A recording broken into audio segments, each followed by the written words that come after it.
கடந்த 7 வருஷமா தூத்துக்குடி ஆர்பார்ல மிகப்பெரிய ஒரு ஸ்கேம் ஒன்று நடந்துட்டு இருந்திருக்கு.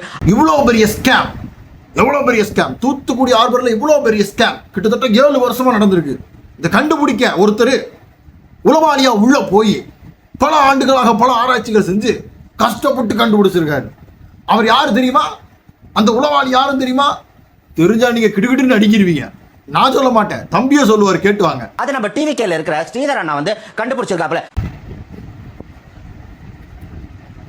வேற வழி இல்லைங்க, இவங்க எல்லாம் சொல்றத நம்ம நம்பணுங்க. அதாவது 4.51 கோடி கிட்டத்தட்ட 7 வருஷமா இந்த பென்ஷன் மோசடி தூத்துக்குடி துறைமுகம் வஉசி துறைமுகத்தில் நடந்திருக்குது. அதை கண்டுபிடிச்சது யாருன்னா நம்ம மீன்வளத்துறை அமைச்சர் அண்ணன் ஸ்ரீநாத் அவர்கள்.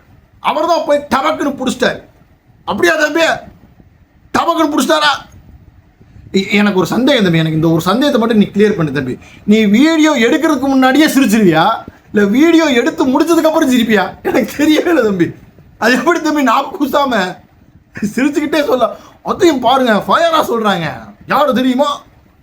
அப்பா தம்பி, அது சென்ட்ரல் கவர்மெண்டோடைய துறைமுகம். சரி தம்பி, இப்போ அங்கே வந்து இப்படி ஒரு மோசடி நடந்திருக்குன்னு புகார் கொடுத்தது அந்த துறைமுக அதிகாரிகள்.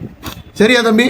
இது வழக்கு போட்டது யாருன்னா இன்டெலிஜென்ட் பியூரோ டிபார்ட்மெண்ட், மதுரை கிளை சிபிஐ அப்படின்னு நினைக்கிறேன்.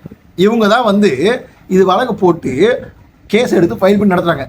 இதுக்கும் அமைச்சர் ஸ்ரீகாந்த் ஓஹோ என்ன சம்பந்தம் கண்டுபிடிச்சிட்டேன் தம்பி. நீ எதனால இந்த ஊருக்கு கண்டுபிடிச்சிட்டேன்? அவர் தூத்துக்குடி எம்எல்ஏல, இந்த ஹார்பர் தூத்துக்குடியில் இருக்கல, ஓ அதனால. ஓ நான் நல்லா கண்டுபிடிப்பு தம்பி. எப்படி தம்பி இப்படி போட்டு மிங்கிள் பண்ணீங்க?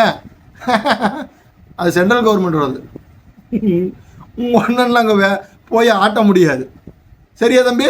ஸ்ரீதர் அண்ணாவை நீங்க என்னெல்லாம் சொன்னீங்க? விஜயோட ஃப்ரெண்டு, இவர் ஒரு ஜோக்கர், இவர் ஒரு காமெடியனு, இவர் வந்து என்னத்தை பண்ணுவாரு? ஐயோ தம்பி, நாங்கள் அவரை சினிமாவில் தான் தம்பி ஜோக்கர்னு சொல்லிக்கிட்டு இருந்தோம்.